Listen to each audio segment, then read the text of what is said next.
All right, let's get started. Welcome, and thank you for joining today's webinar, Password Management for Medium to Large Organizations, Guidance for IT Security Policy and Network Infrastructure Design Decisions. It's going to be a good one, you guys, with cybersecurity expert Derek A. Smith.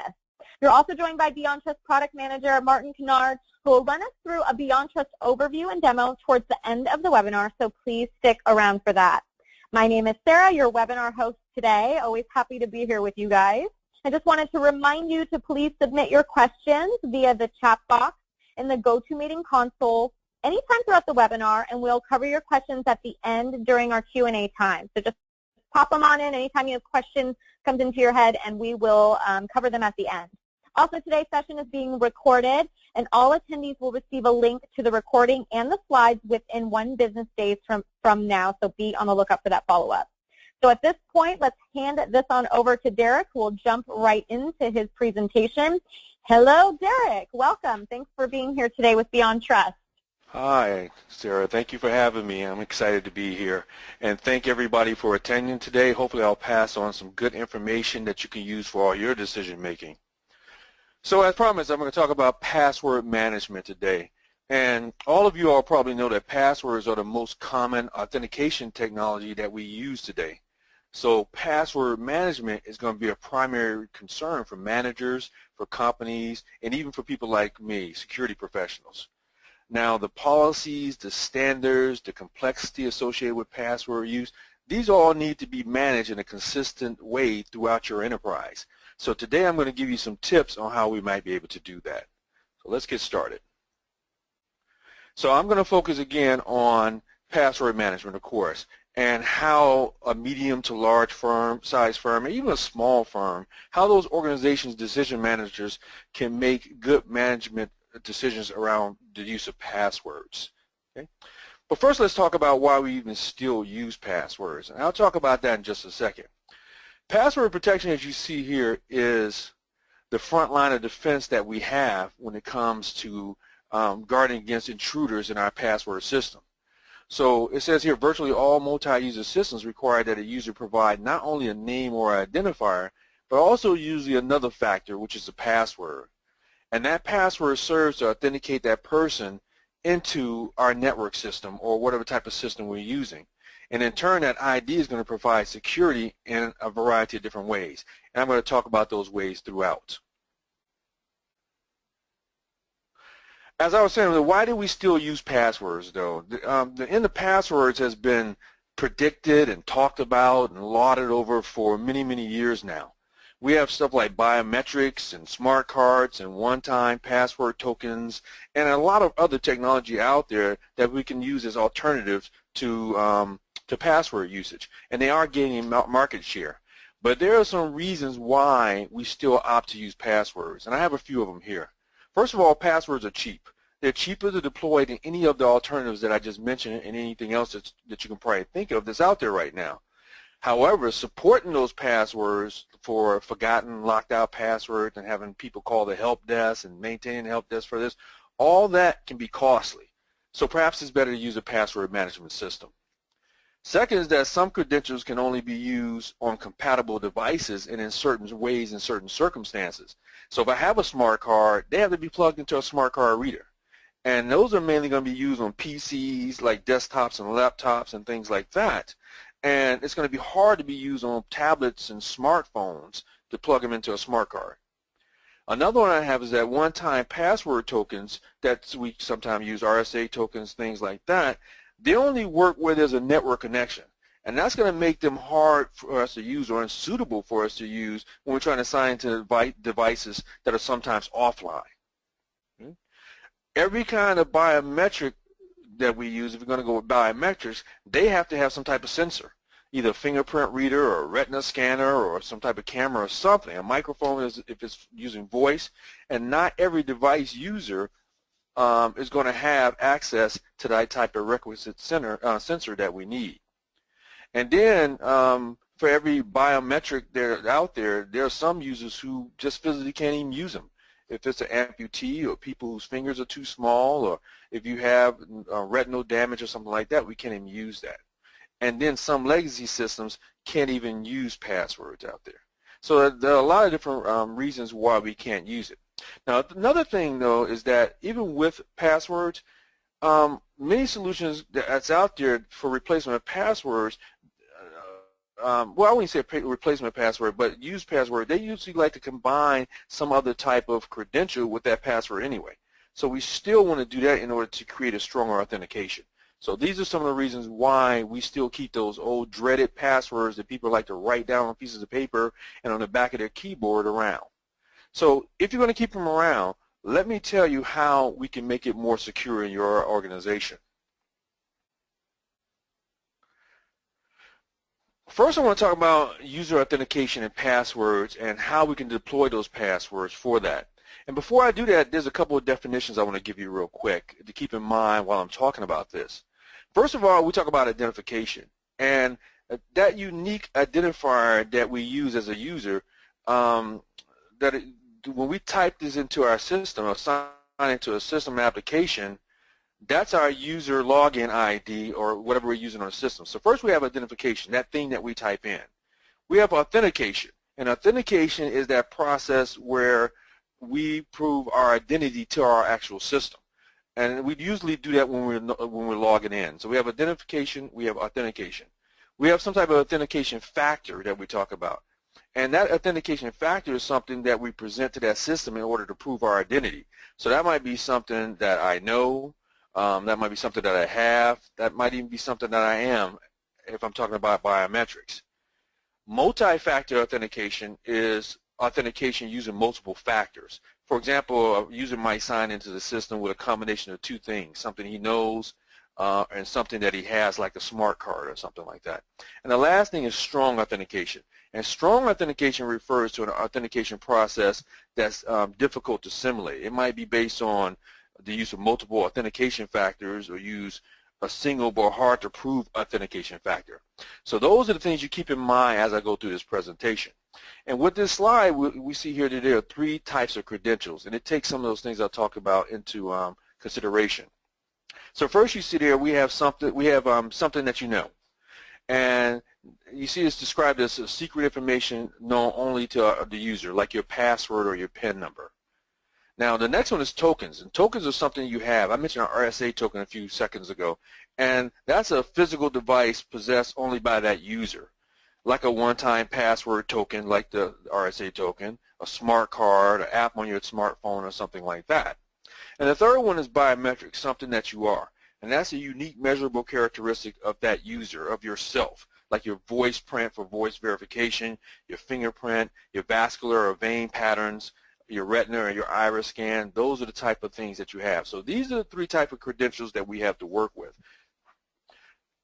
Now, generally when we're doing this, it's more secure, but it's less convenient for us to combine multiple credentials. So I may want to have something that I know along with something that I have. So we put these things together, and the strength that we have from using this multi-factor is going to make it stronger for us, make security stronger for us in the first place. Now, due to cost and compatibility with legacy systems, and a legacy system is an old system, or maybe a standalone frame system or something like that. The most popular type of credential still remains to be the password. So we're going to talk more about that. Let's talk about how passwords are compromised in the first place. And there are some security threats around passwords that we want to be familiar with. Now, passwords, as you all know, are simply secret words or phrases that we use. So these are some of the ways that we can compromise that. First of all, user devices may be compromised with a keylogger or some type of similar malware, and it's going to disclose that user input to that attacker. Now, keylogger is simply a software or hardware device that a software application or hardware device that we can install on the computer to capture your keystrokes. So when you type in your passwords, let's say, it'll capture your passwords, and then the bad guy will be able to see those passwords as you type them. Or you can go back and get your password and go into your bank account. Now, users may write them down or share them, which is also going to compromise secrecy as well. I told you about putting them on the back of your keyboard when I was opening up. I said it as a joke, but it's something that when I'm out doing vulnerability assessments, I see all the time still being done in the field. Passwords can be guessed.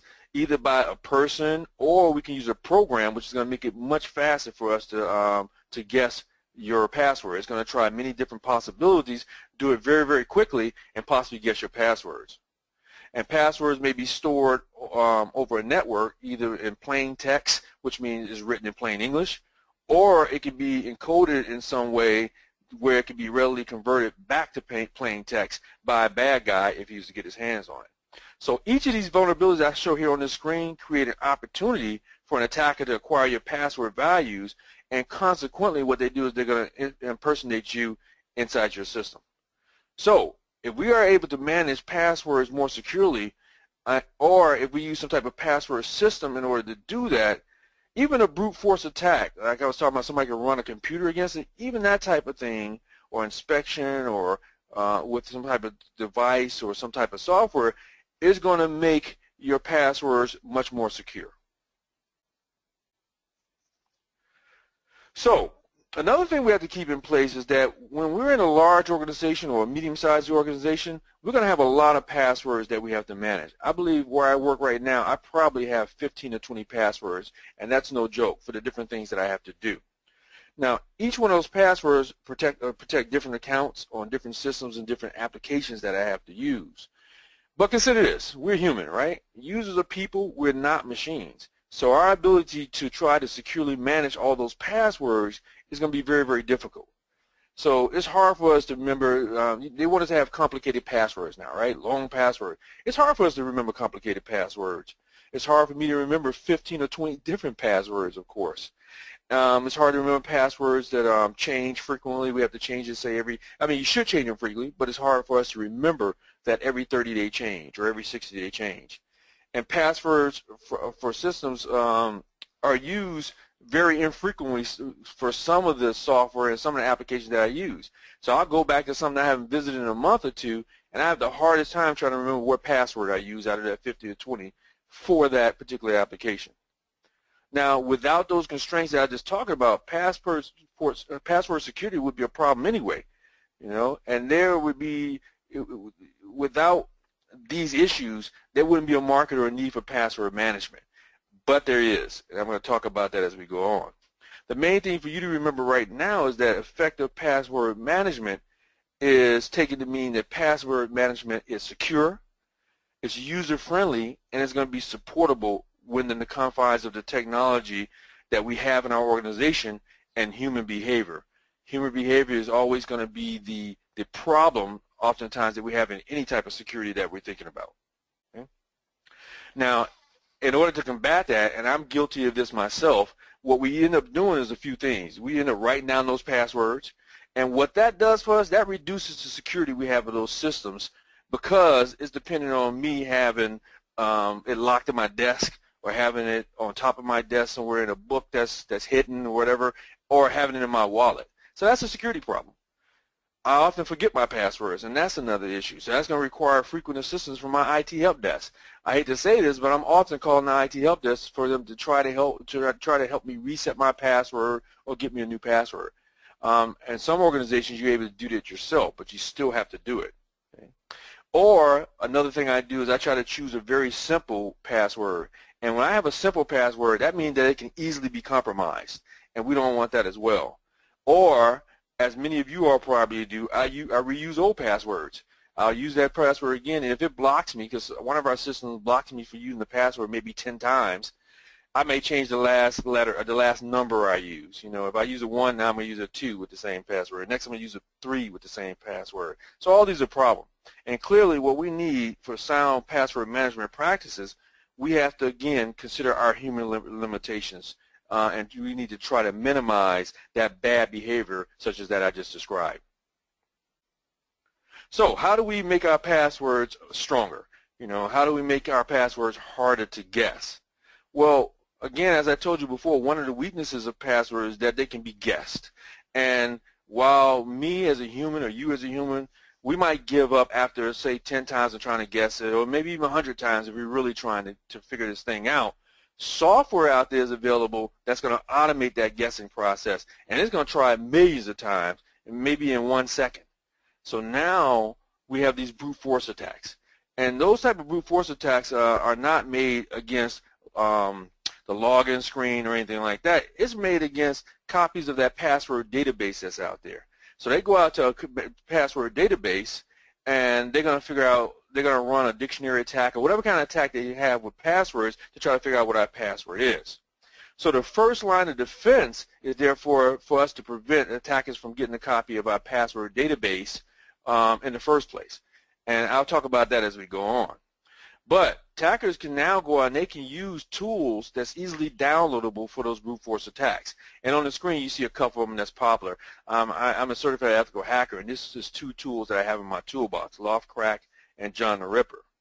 So for us to try to combat this password guessing attack that I'm speaking of, we need to try to pick hard to guess passwords. And one way for us to do that is to ensure that the set of all the possible passwords we use is basically too large for them, the bad guy, to search thoroughly, you know, and hopefully not be able to easily guess our password, which is probably the first thing that an attacker is going to try. So I'm going to talk about some ways that we can do that. Basically, when we're trying to do this, again, we want to use these hard to guess passwords.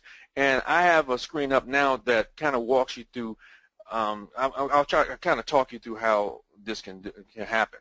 So again, we have a number of possible password combinations that we can use, and that's calculated by taking the number of legal characters. So say your folks say you can have 9 characters as a password, or 15 characters, or whatever it may be. So you take that number of characters in your password and you raise that number to the number of characters in the password. Okay. So what I mean is this: if you look at the document that I have, you can choose your password from the widest possible set of characters that you have. And that's going to be subject to the constraints of that system that you're using where those passwords reside. So if you see the first one, it says character set. I can use 0 to 9 words. And I'm not going to get into exponents and things like that, but that password length, if I choose 5 versus if I choose 10 characters, it's going to be much, much stronger password. So if I just use 5, it's going to be a weaker password. If I use 10, it's going to be a stronger password. Okay? So hopefully you can see that in that illustration. Now, we should have a policy that should be based on hopefully using a longer and stronger password. Okay? That's going to determine how much time that attacker is going to be given to try to crack that password. Now, if you're looking at that screen I have in front of you, the best thing you do is have more character sets. So I have A to Z, I have lowercase, uppercase I can use, 0 to 9, I can have punctuation, and you want to have more punctuation marks that you can use. All those things are going to make it possible for me to have stronger passwords. Oops. Let's see, I need to go back. How do I go back? Okay. So here's some guidance I have for you on making strong passwords. So in practice, it's easy to say these things, but in practice, assuming that we're going to use encrypted passwords, or we don't have encrypted passwords, let's say that, so the attacker is able to see our passwords, here are some guidelines I want to give you. So to ensure that we have the biggest space, the longest password, the biggest search space used, those passwords should at least be 7 characters long. This is what's been found in studies to be a strong enough password, that they need to at least be 7 characters long. They have to contain at least 1 lowercase letter, at least 1 uppercase letter, and at least 1 digit in them. And if it's technically possible, those passwords should contain at least 1 punctuation mark, so long as you have many punctuation marks, at least 10 or more available to you. Now, also people try to use trivial or easy to guess passwords. So we want to guard against trivial passwords as well. And in order to do that, we drop down to my next bullet. They should not contain the user's name or the login ID. Okay, it shouldn't be made. My name is Derek Smith. Shouldn't be D Smith and some other combination. Okay, it shouldn't contain a dictionary word, because as I told you, they'll run a program. The bad guy will run a program against your passwords, and the first thing they're going to do is go to a dictionary, and they're going to look up every word in the dictionary. And again, the computer can go through the dictionary very, very quickly. So it shouldn't contain a dictionary word in any language that user can reasonably be expected to know. And the last thing is that you should use more, as it says, more than 2 paired letters. Okay? I mean, should not use more than 2 paired letters. And it has an example there. A, B, B, B, C, D, D. That's not a valid way of doing it. So these are just some guidelines that you want to use to start you off on safe passwords usage. Now, another thing we have to contend with, if you're a global company or you have subsidiaries or whatever in other countries, we have another problem with passwords. So most password composition rules focus on how passwords are composed in what we'll say Latin languages or English languages. Okay, that's English letters, English digits, English punctuation marks, and all that. But unfortunately, as you all probably know, English is the native language of only about 400 million people, and it's spoken by no more than about 1.5 billion people. And that sounds like a lot, but keep in mind it is about 7 billion people in the world. So even if other European languages that use a similar character set are used, a focus on only Latin characters is going to ignore probably 2/3 of the world's population. Okay, so many organizations that's global and include users who speak a variety of languages might have a different issue that they have to contend with. That system or that application whose users reside around the world need to enforce password policy that makes sense for everybody, for all of them. So not just for those who happen to prefer English or happen to speak English. So password management for those multilingual users are going to raise some important considerations that we have to think about. And I'll get to the best practices in just a second. But we have to think about, let's say, 3 things. First, most of those users in most of those countries are going to have keyboards that include mostly Latin characters. And that means that they're going to be able to type passwords composed of English letters, even if they don't write or speak English. So that's number 1. Number 2, not every one of those systems or applications is going to support non-Latin characters and passwords. So when you're composing an enterprise password policy, it's important for you to consider the limitations of those in-scope systems and those applications. Now, if we as managers fail to do that, that can yield a policy that works on some systems but don't work on other systems that's out of the country, let's say.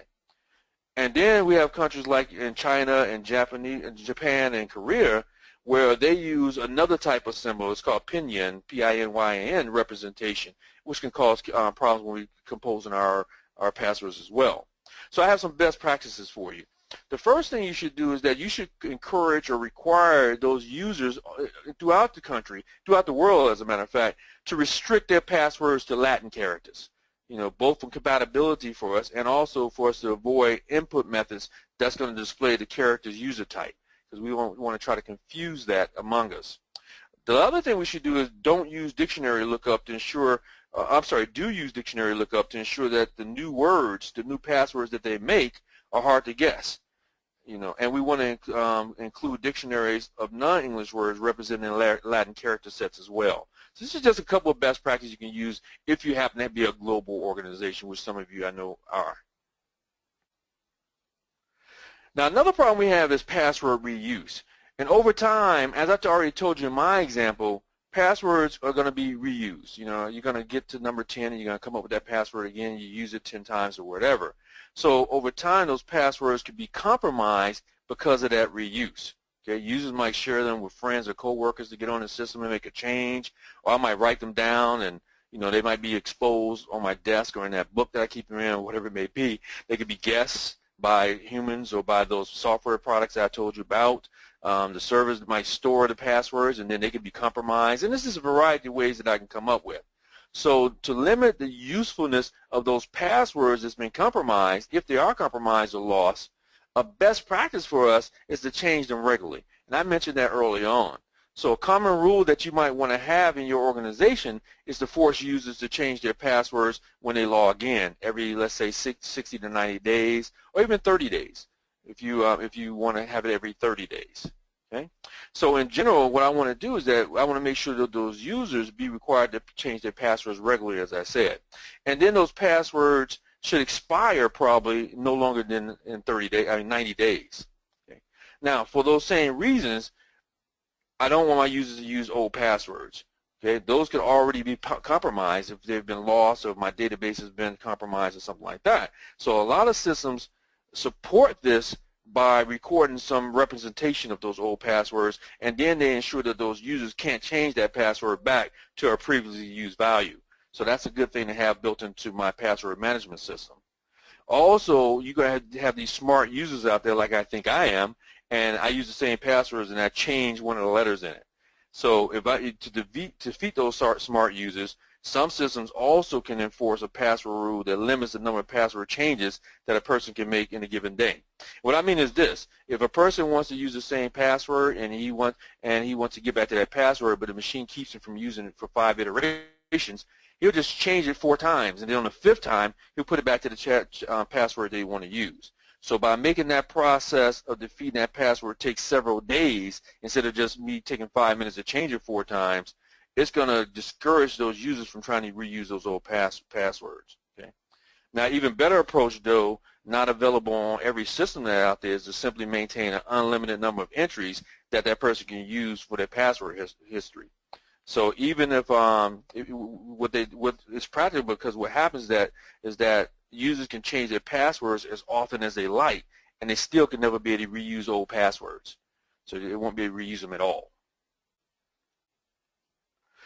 Another thing is that we want to keep those passwords secret. So passwords are intended to be reliably to reliably differentiate between an authentic user and an imposter. That's the purpose of it. I want to prove that it really is Derek Smith that's trying to get into that system. So they have to remain secret. They have to remain only known to me. But users frequently behave in ways that lead to password disclosure. Again, writing them down, choosing passwords that's easily guessed, sharing them with my coworkers or my family or my friends, whatever it may be. Those are all issues that we have. So a comprehensive password policy should explicitly forbid people from doing that, forbid your employees from doing that. And it has to also specify some negative consequences for those who violate that policy. If you have to be able to enforce whatever policy you have, no matter whether it's password policy or any type of policy that you have in an organization, with some type of consequences to make it usable. Now, to help users comply with an effective password policy, though, you have to have those user-friendly password management tools and processes should be provided. Maybe some password management system that can automate this for you. Okay, and I'm going to talk about some of the ways we can use it as we go on. I'm going to talk about password synchronization and single sign-on as some of the tools that we can use to make it easier for us to remember those passwords. But with either synchronized passwords, which I'll talk about, or automatically filled in password from single sign-on, those users have fewer passwords to remember, so they're less likely to write those passwords down, and therefore less likely to become a detriment to your organization. Now, what about the people who are always locking themselves out, the intruders who lock themselves out and things like that? A lot of the systems we have can detect repeated attempts to sign into an account with incorrect passwords, and it also looks for a pattern of failed logins. Now, failed logins can come for a lot of different reasons. We can just type it in wrong. We can be a forgotten password that we don't remember. The password being used can just be the wrong password, whatever it may be. It could even be an attacker trying to sign into an account by guessing what our legitimate users' passwords are. So to deter the last of this, an attacker trying to get in, it's reasonable for you and I, or for our system that detects too many invalid attempts during that short period of time, to lock that person out. Now we have the user account locked in order for us to try to prevent further attempts from that person. So we have a lot of systems, many systems out there, as it says here, can detect those repeated attempts signing into that account with incorrect passwords. And for that, I have some best practices that we use in order to try to combine our intruder lockout related policies around this. The first thing is that we want to apply only to regular users. So we want to exempt at least one administrator login account, and that's going to limit the scope of denial of service attacks. If a person can't keep trying and lock up your system, they can't deny service to your system. We can also put a compensating control in place, and a compensating control is something that's an alternative control to whatever we're already using. So we can do something like requiring administrator IDs to have very complex passwords that's changed more frequently than, say, regular IDs. Now, a system administrator or administrator, if someone gets their ID, their password, they're going to be able to get to almost anything within the system. So we might want to have them change their passwords more often. Okay? This way they cannot be guessed because they're too hard, or they won't be locked out because they're changed often. We also apply a high threshold before triggering that intruder alert. For example, 10 failed login attempts in 5 minutes might be the threshold. So somebody's trying to break your passcode and they put in a password 10 times within 5 minutes. Perhaps something is wrong. We need to lock them out. Now, that minimizes lockout caused by users, those having trouble remembering or typing their own passwords, because it does give them some time to try it several times before they're locked out. And the last one is automatically clear lockouts after a short time. For example, say 10 to 15 minutes. So in order for us, I'm going to talk about help desk in just a second, but in order for us to not always have to be administering those password lockouts, if it opens itself up automatically in 5 to 10 minutes, our employees can try it again. Another thing we want to do is encrypt our passwords, especially when we're in storage or in transit. So passwords might be stored on user devices, or they might be stored on a server. But at some point, they have to be transmitted in some form from that device where it was entered by that user to a server that they're trying to log into. So most of our organizations rarely have any influence on how that system or that application is going to store that password. And those are just going to be fundamental characteristics that's built into that system. But those passwords that's transmitted from that client device to that server needs to be protected some kind of way. And normally we protect those by having some type of encryption built into it, like Telnet. Now, Telnet is not good because, of course, it's plain text, but Secure Socket, SSL, SSL, or whatever we have. But as it says here, it's generally not safe to trust the physical security of the communication path between a user's device and that systems the user signs into. So, so we want to have some type of protocol level encryption that we have in place for that. At least those credentials will be protected even if somebody get their hands on it. Okay. And also it says when an application does not support network layer encryption natively, we want to try to use IPsec, which you see as the next bullet below. IPsec is IP security, and we can use that to protect all our communications, our network level communications. And I'll talk more about that as we go as well. Now I mentioned synchronizing passwords to make it easy for us. And there were a couple ways that we talked about doing that. I talked about single sign-on, and I'll continue with that in just a second. But basically, password synchronization technology that they have out there, that's going to help us maintain our same passwords on 2 or more systems. So it's kind of like single sign-on. But what this does is that it makes it easier for our users to remember their passwords. Therefore, they won't write it down, right? Or they won't have to call an IT help desk to request new passwords every time they forget one. Now, there is some debate out there as to whether password synchronization makes systems more or less secure. But the argument comes down to 2 different things. It comes down to these 2 things. I jumped a little ahead. So what it comes down to is, number 1, synchronization reduces security.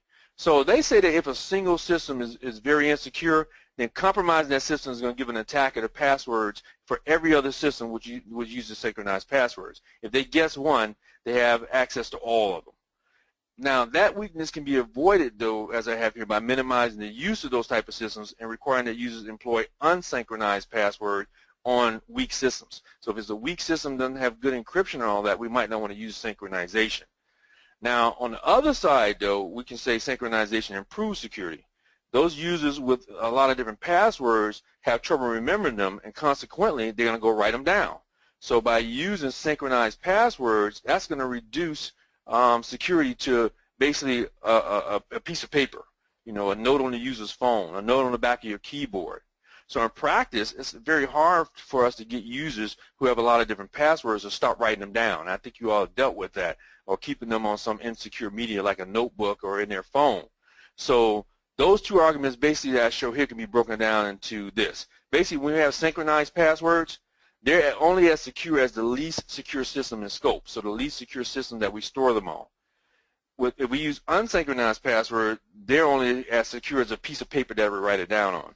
So our goal is to try to avoid this at all costs. Now, here's some pros and cons for password synchronization. Most of the modern systems that we have out here now, most of the applications that we use, usually take reasonable precautions to protect their passwords. So synchronized passwords are normally more secure than not having them. But to mitigate the risk that we have on a single system that might store all these passwords being leveraged by an attacker out there, we can do these things. We can exclude insecure systems. Again, if it's an insecure, weak system, we don't want to use it for, if it has no cryptography or anything like that, we don't want to use it for password synchronization. We want to change synchronized password regularly. So we want to assume that either some in-scope systems, some of those systems that we use are vulnerable, and that passwords might be compromised on them if we use them. So we want to be careful with that. And then we want to force users to choose strong, again, hard-to-guess passwords. So a single hard-to-guess, regularly changing password is going to be more secure than us having multiple passwords. And some of those are going to be easy to guess, and some of those can be may not be changed as regularly as they should be changed. Now we talk about single sign-on. And single sign-on is another technology that replaces us using multiple independent logons with a consolidated authentication process that we can use. So with single sign-on, as it says here, that's any technology that replaces multiple independent logon attempts with a consolidated authentication process. Now, when we talk about single sign-on, there can be a lot of different types that I won't get into now. Enterprise single sign-on, we have some called federated systems and Kerberos and all that. And for time, I won't get into that. But what I will get into is some things that we want to consider. Some things that we want to consider when we're looking at the single sign-on process that we want to put in place. There's some questions that you, as a manager, need to ask yourself. Number one, we want to ask ourselves, is that system secure? Okay, and that system, the answer to that, of course, should be yes. Okay, but it's not that simple. It depends on the strength of that authentication that you use for your system. It looks at the strength of your store credentials and things like that. Another question we ask ourselves is it more or less secure than password synchronization that I talked about? And that's going to be dependent on a lot of things too. The users, what kind of password that we're using in that single sign-on system, a strong password, what kind of authentication factor we use, and make sure that authentication factor is strong, whatever that may be. So we have to look at single sign-on as well. So I told you the help desk is one of the things that we often go to when we forget our passwords. And even with the password, with the help desk, there's some things we have to consider as well. Sometimes users are going to forget their passwords, and they're going to type in the wrong one often enough to trigger an intruder lockout, and they're going to be locked out of that system. So when this happens, they're going to generally call that IT help desk, and they're going to ask for that lockout to be cleared or to be reset. And they're going to get a response from the help desk. It's going to be a certain process. They're going to experience problems trying to log on. They're going to call that help desk and wait for in the service queue. And then that support analyst is going to ask them the name and the problem description, and then they're going to ask for user information, and then support analyst is going to compare that information to some online source to make sure they're really talking to Derek Smith. And if that user is authenticated, they're going to have to do one of three things. They're going to have to reset that forgotten password, they're going to clear that person out, or they're going to have to forward that incident to a higher IT person. Okay, then we're going to try to log on again, and hopefully it'll work and go through that same thing. But with this, there comes some security challenges, okay, that we go through. And those security challenges are things like that ICT support analyst might forget to authenticate you at all and get you back into the system. You know, information about you might be easy for an attacker to guess, making that whole process vulnerable to a social engineering attack. A lot of IT staff might not be able to reset your passwords and clear lockouts in an effective manner. And a whole lot of other things that can happen that's going to compromise your security. So with that, we have to put some mitigating controls in place. And we do that by overcoming these problems in several ways. We can have IT support training to ensure that they have robust authentication of those callers every time they want to have password reset. We can ensure that reliable authentication information is available for every user, including the employees, our contractors, all those folks. We can allow people to reset their own passwords like we do in my organization right now. They can clear their own lockouts after suitable non-password authentication, like 3 things that I know and my birth date and whatever else they ask us. So we have these things. And then we have user authentication. So it's important to ensure that those users who request that password reset, either by calling an IT support help desk or using self-service, are reliably authenticated, and that's the main thing we have to do. So there's some guidelines for that as well, like using one-time password tokens, like that RSA I told you. Now, the main and also with your mobile devices, because today almost every user carries a mobile device. So using the phone as a credential, either by deploying some type of app or sending a PIN via SMS or email, might be a good first step in the login process. So all these things we have to consider for our help desk. Help desk could be a place where we could have security problems, and we end up having problems within our defense in depth strategy that we're trying to use around passwords. Now, the next thing I want to talk about are those mobile devices. Almost everybody, everywhere, every user carries at least one mobile device with them at all times. And those devices are called smartphones. That's what most of us call it anyway. But they're really quite powerful, compact, pocket-sized computers. They can do a lot more than just telephone stuff. And they have a decent quality display, a touch screen, a large variety of sensors on them, internet access, you name it. But these devices also can be a problem when we're looking at how to keep our systems safe, keep our organization safe, keep our corporate information safe. And I want to give you a couple of those challenges that we have. So users that we have for these mobile devices, they expect to be able to interact with a variety of different computing services, including that corporate password management system that we put in place. So from those handheld computers, they can do a lot of different activities. They're usually going to interact with their corporate email or calendars or any other applications that we have available from those devices. So the lead challenges are these. Number one, connectivity.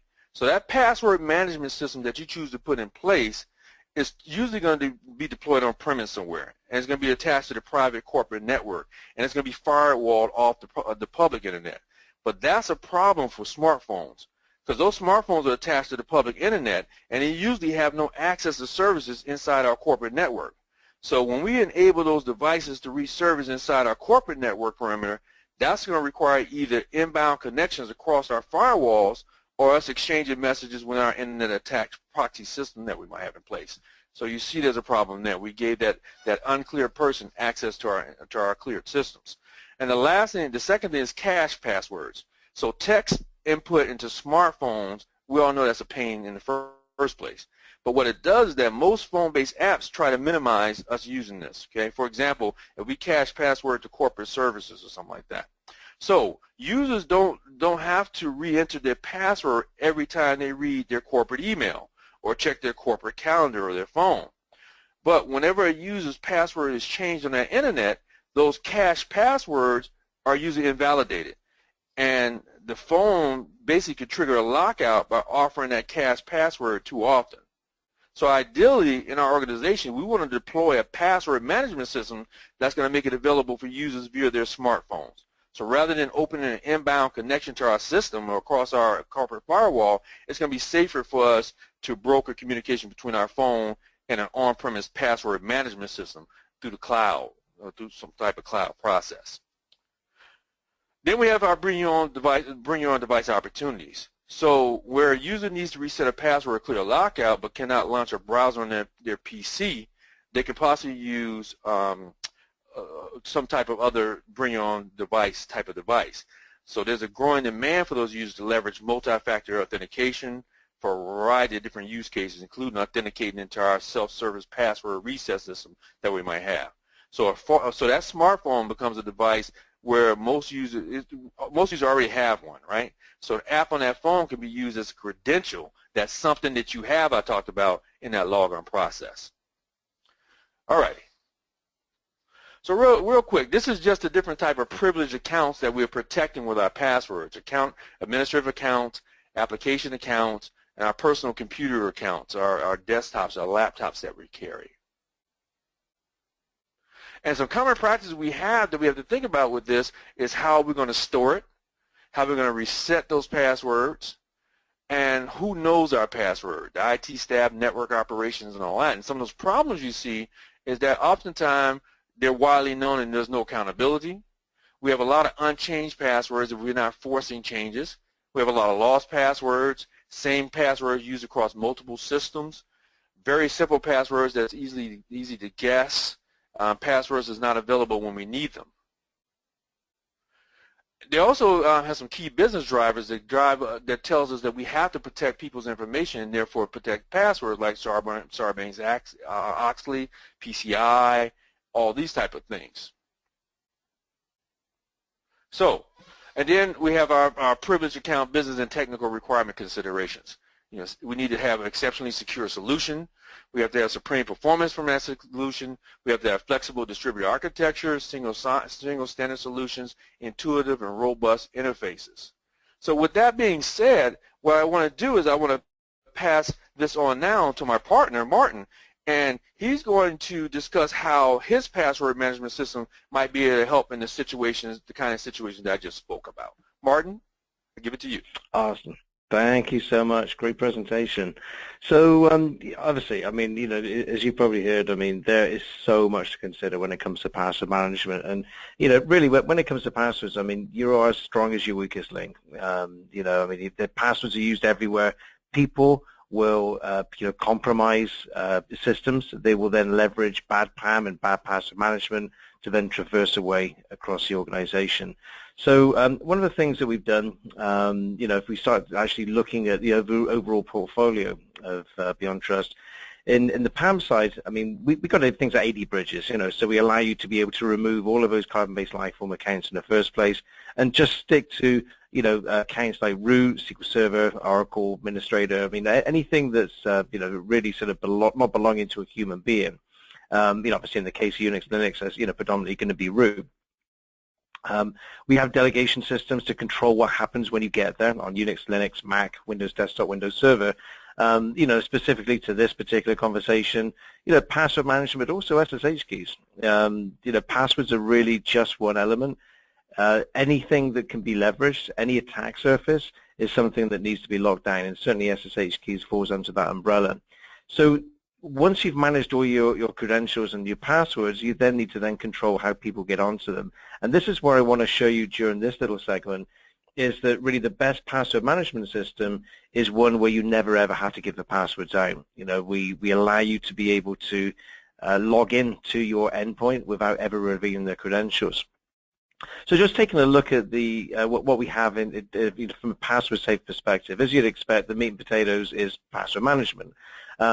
People logging on in order to be able to access accounts. We can also manage Windows service accounts, restart if need be, and a full A2A interface to allow you to be able to remove all of your passwords from applications and scripts. As I mentioned, SSH key management falls into this umbrella because this is another area where people can use, you know, to be able to log on, especially, you know, predominantly using privilege. And then, you know, all of that tied up, all of these aforementioned credentials can be used to automatically log you onto a session. And our session recording, which is actually incidentally built into the product, you don't need to purchase it separately. It's there, you know, whether you like it or not. You know, allows you to be able to automatically be logged on. We can record everything. We do real-time alerting. The latest release, we can even do command blocking on SSH, and you know, the other nice thing that I like is also real-time monitoring. So you can look over people's shoulder if need be, see what they're doing, and if they're doing something nefarious, you can block the session or you can terminate it. So how it works is, you know, users going to log on to the password safe system, and let's say they need to access an item in this enclave or security zone. They're going to log on, say, yep, okay, I need access to the system, and what's going to happen is password safe is going to talk to the proxy and generate a unique session key. So it's a one-time key. It's valid for roughly about 3 minutes. It'll send down to your desktop. Now, bear in mind, there's no code required on the desktop, no code required on the server. This is purely network-based. So what happens is, let's say, for example, in the case of RDP, you know, we're going to generate an RDP file locally. That will automatically be launched by MSTSC, and that will then log you onto the proxy. So, you know, the session key is used as a username to log you onto the proxy, and the proxy then looks at the session key and says, okay, yep, here's the host, here's the you know, the username and the password, and it opens that inside connection. Now, at no time does the host name, the username, and the password ever actually get exposed on the client. And that's the really cool thing about it. So if somebody's poking around with Mimikatz, looking in your memory space, saying, okay, well, what can I actually essentially get rid of, then this allows you to be able to really sort of lock things down, you know, because all you're going to have is just an expired session key. So it's just a great way of doing it. Now, the other thing as well, which we recently introduced, is enhanced session auditing, because, you know, if you think of a standard Windows session, you're just poking around, clicking on pictures. You're not necessarily typing. And so, whereas with SSH, you've got standard in, standard out, you can search for, things that people might have run or things that they might have seen on the screen.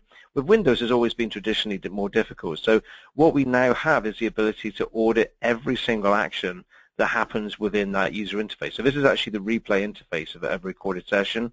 So there's a video recording that you can play. Obviously to sort of change the speed.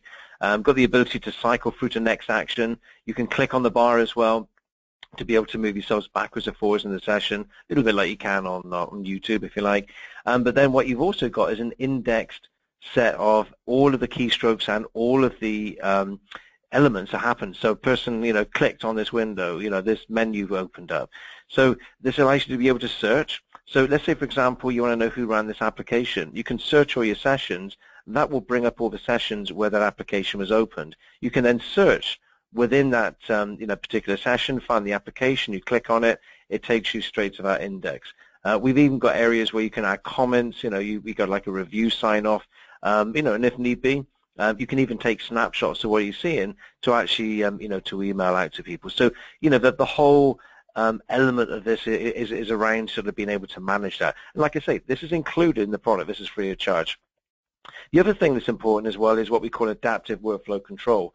So this is taking the context of, not just who you are, and what you're trying to access, but also looking at the day, the date, the time of day, and where you are. I mean, it's looking at your source IP address. Are you logging in from a corporate network with strong DLP restrictions? Well, you know what? Maybe we're actually going to limit access to these accounts.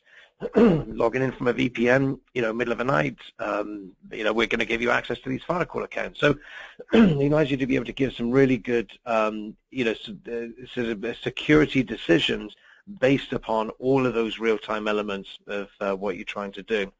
Now, as well as also being able to log you into like an RDP session, SSH session, we can also launch applications. So, for example, ESX, we can manage your vSphere credentials. We could then actually, launch vSphere automatically as a remote app, automatically get signed in. We pass the credentials through.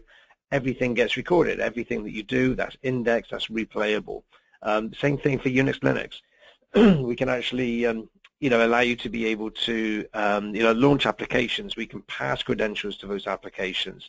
When it comes to the reporting and analytics, we can actually start letting you, analyze not only, what your users are doing in terms of activity, but, how your security policies are set up in your organization. What does it look like? We can scan your organization and tell you where all your accounts are that haven't been changed for a certain period of time, or accounts that have maybe never been logged onto.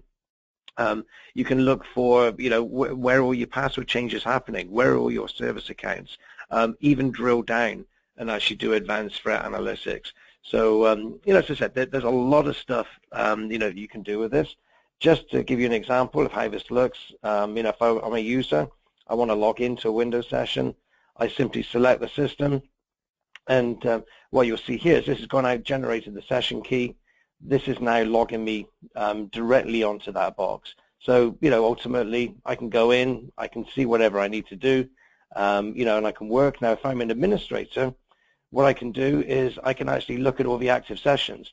So just going to refresh that here. It takes a while for it to pop up.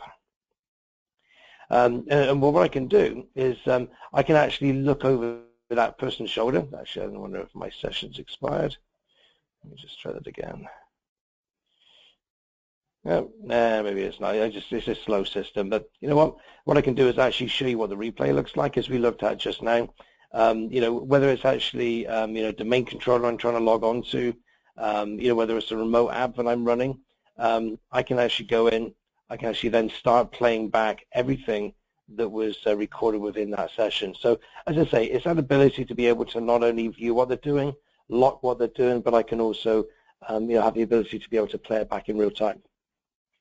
I seem to actually be losing my voice in a moment. So, at this point, with about 3 minutes to spare, what I'm going to do is just pass it over to back to Sarah, and we'll do the poll. Perfect. Sarah, over to you. Yep. Let me go ahead and launch that poll. just based on what you saw. I know it was really quick, you guys, but kind of getting you a little sneak peek into Password Safe. But would you like to be contacted for a deeper conversation and a one-on-one demo specifically around Password Safe? So if you select yes, somebody will be in contact with you and can get a demo set up. Martin, I know you were losing your voice, but I had a question come in while you were doing your part, so I'm just going to get into that question. How does PSM work for a user who needs to log on to multiple, for example, 10 servers at a time, and currently does it using an RDP SSH manager that logs them into multiple systems with a single click?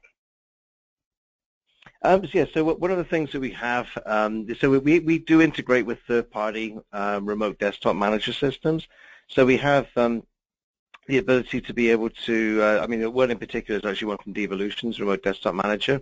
It allows you to be able to identify, a set of systems, that you need access to. I mean, it'll, through, the permissions, you'll actually get a list of all your systems actually within there. So without having to go into the Password Safe UI, you can organize them into folders and actually then pull them up within a tabbed interface. So you don't necessarily have to go through our system. From a checkout perspective, we actually do have a bulk checkout capability. So, for example, if you've got a domain account and you want to use, like 100 systems, you can check out that domain account and then instantly be able to open up RDP sessions to each one of those. Essentially, I mean, you're just going to select a multi-system checkout option when you check out the account.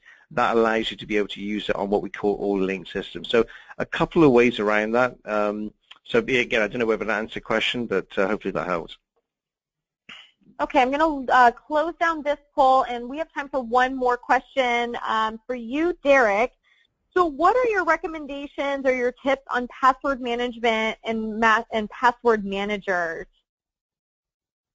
Hi, so thank you very much. So for that, I would say that the number one thing you want to do is have a good password management system, as we were just talking about, but you want to pay for a good one that has encryption and has at least two-factor authentication, maybe multi-factor authentication. And even, I talked a lot about mobile devices, so even one that has a portable version for your mobile devices so you can see it when you're on the go. So my thing is, don't skimp and go with one of the freebies that doesn't include some of the very important features that I think you should have. It's going to cost you more in the long run if you don't invest in the right type of password management system now. So that's my answer for that. All right, guys, we have approached the top of the hour. I want to be cognizant of everybody's time. A reminder, I've received a lot of questions about the recording. I think people are really interested in your slides, Derek. So just so everybody knows, you will be receiving an email with a link to the recording and the slides shown here today within 2 business days from now. And it will come from communications@beyondtrust.com. That's our email alias. And it will be sent to the email with which you registered for this webinar. So be on the lookout for that. And a big thanks to our speakers today, Derek and Martin. Always a pleasure. Thank you guys for being here. And a huge thanks to everybody who attended live today. We do appreciate your time and you guys being here and participating in these webinars. And you guys are the ones that make them successful. So thank you so much for being here. Have a wonderful rest of your day and week. Take care, everybody. Goodbye.